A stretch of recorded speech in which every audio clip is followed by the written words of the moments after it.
Hey guys, I'm here once again to bring you a build guide that I've been working on. This time though, it seems like it's a little bit late, as Mathil beat us to revealing just how powerful Dendrobait and the Wasp Nest claws can be. When I woke up this morning, I saw he'd already posted a progress guide for his Spectral Throw Assassin using these two items, and I said to myself, well, okay. But after looking at the build and his approach a bit, I saw enough distinct variation to reveal my build because it seemed different enough to not be a complete ripoff. So what we see here is some Blood Aqueduct clearing with Flicker Strike, which is tremendously fast and poses zero risk to my character at level 73. I've been here for the past 12 levels or so farming, and at one point my experience per hour was roughly 220 million. So I think the build's a success for leveling quickly, but there's still much more work to be done at the mapping and gearing stages. So the character has had access to an additional 70% life on the tree with the next 12 points. I've focused on attack speed and ailment nodes thus far because good gear has made up the difference in missing health while leveling. The original emphasis was for the build to reach 30 attacks per second in a 4-link Flicker Strike with a 6-link Viper Strike for boss killing. Wow, Witch, what a new idea! But if you know me or read the Witch or Templar build guide forums, you might notice that I never play anything other than those two classes. So experimenting with Ranger was a new experience for me. When it comes to using Path of Building, I have a rule of thumb. You can put on mirror-worthy, best-in-slot gear to see the theoretical maximum a build could hope to reach someday.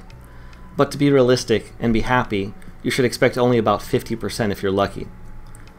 So in creating this build, I required the attack speed to feel good and silly fast, while supporting a reasonable HP pool and defenses to compensate for our weakness.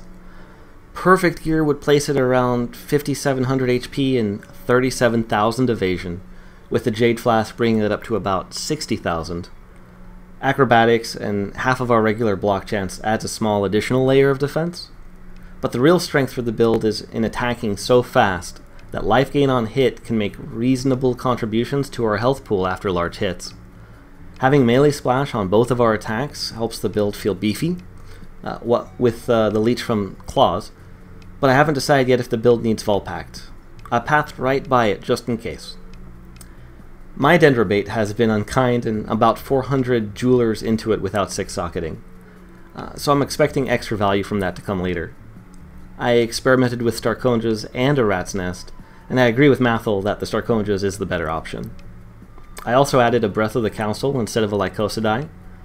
In his example, he's focusing on crit because of perfect ailments, the multiplier for critical chance going to ailment damage.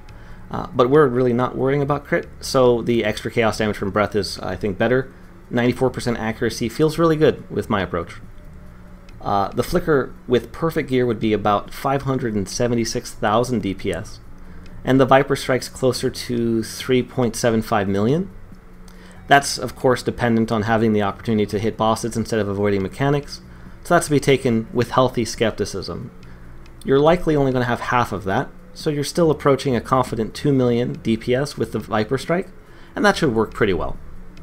I've also created the Path of Building links for my current character without the Dendrobait at level 74, and the damage is hovering at around 200,000 for Viper and 125 for Flicker. So I think I'm on track to have a really powerful build, with nothing more but life to be added as I flesh the next 15 levels out.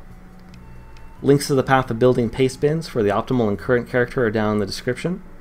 I also went out and bought a pop filter due to some thoughtful comments from my last video. I'm still using Windows Voice Recorder, so if anyone has some advice for some voice software, that'd be great. And as always, stay safe out there, Exiles.